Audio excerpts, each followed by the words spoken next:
All right. Okay.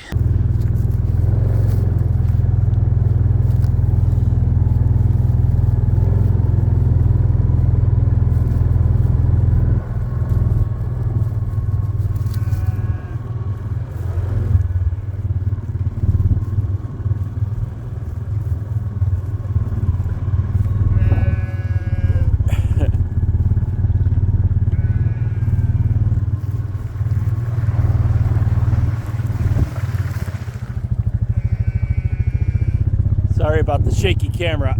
I'm trying to hold these bales of hay too.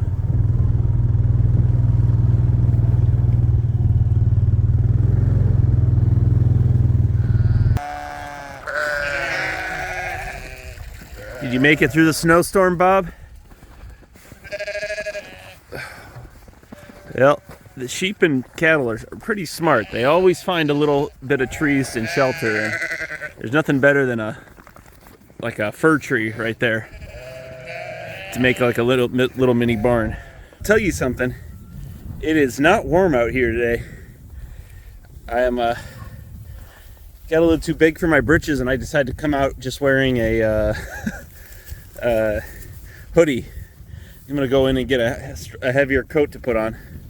But something I'm trying out today, before it snowed, I was noticing really just bare patches like this right underneath the trees where the grass last year really didn't come forward. So I'm going to try to feed today, just today, just to see what it does, concentrically around some of the trees that I want to keep in here, to see if we can't get some more carbon and some seed trampled in right around the base of these trees. But as I was kind of coming down here, I was thinking about, I've been watching other sheep farmers because that's what I do. I'm always on sorry about the jerky camera. I'm trying to do too many things at once here. I was watching other sheep farmers, as I am inclined to do. Well, mostly because I want to learn. You know, I'm always trying to find the next thing to learn and how to press that forward. But one of the things that I was thinking about was, I've been watching other people begin to lamb, and I've been starting to get a little impatient feeling around, like, oh, maybe I should have lambed earlier. I could have gotten a jump on it. And today is exactly why I don't lamb earlier in Minnesota. Can you imagine the stress of, I don't know if you can hear the wind, but we have, 15, 20 mile an hour winds, snow every which way, and it's wet snow too, which means it's going to end up being wet on the ground. And I wouldn't want to be lambing out in this. I barely want to feed hay. But anyway, it's just a good reminder and a lesson to me to stay patient and fight my impatient nature, and to stick to what I know to be true and more appropriate, and not get caught up in what other people are doing. And I don't even really want to get to lambing because it's like something to put on YouTube. It's my favorite time of the year, and I can't wait to get to it. But either way, I will remain patient, and I will remain glad that I'm not out here trying to keep lambs alive in this mess. But yeah, we'll have to come back here in June and see if this did anything for grass underneath the trees right here. But I only brought 2 bales down, so I owe these guys 4 more. So I'm going to go and bring it down, and I think we'll put quite a bit under this big tree that I wanted to keep. The kids like climbing up on this tree, and so I did my best to kind of, just trim it out so it was kind of serviceable. A lot of the limbs had grown down into the ground. You can see some of them are remaining underneath, but I got to tighten my fence up too. The snow put a lot of weight on it, and I guess Bob's got to run off some energy. So, all right, let's get back to chores. It's I won't call it a beautiful morning. It looks beautiful. It doesn't feel very nice though, but we got to get back to it.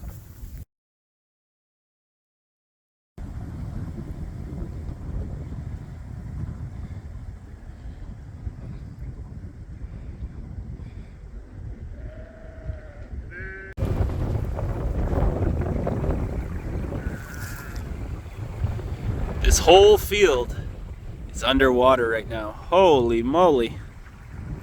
This snow melt is crazy. My path is almost washing away. Huh.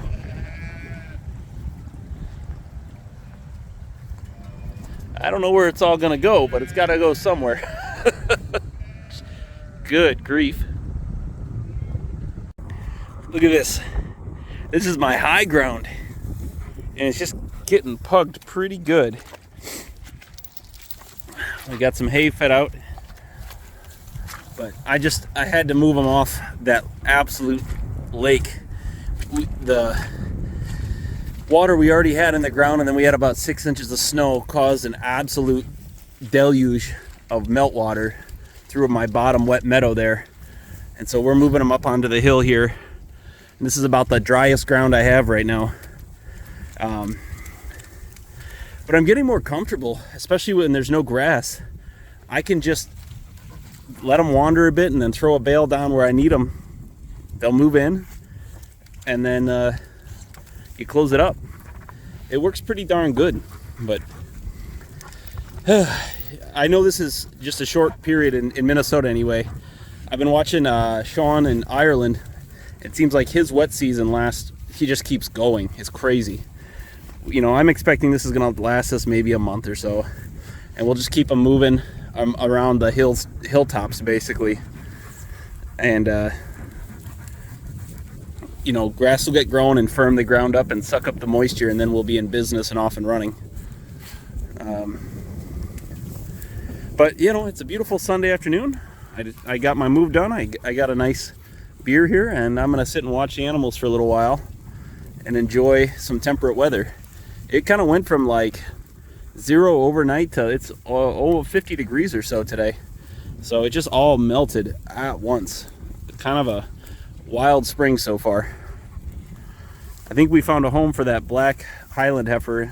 You know, I wanted to eat her, but Ann thinks she's worth more as a breeding animal, and that's probably true. So we'll be thinning out the cattle, and then the big steer right here, he's gonna go pretty quick here and get butchered up and get off my land. And he's a little too big for my liking. You know, 1,300 pounds is just a little too big. Puts too much impact on the ground, and we gotta move him along. And so we'll be down to just our breeding cow and that poor American Shorthorn who keeps getting bullied by that heifer. Poor girl, poor guy. I mean, that girl's mean with her horns. But anyway, life is good.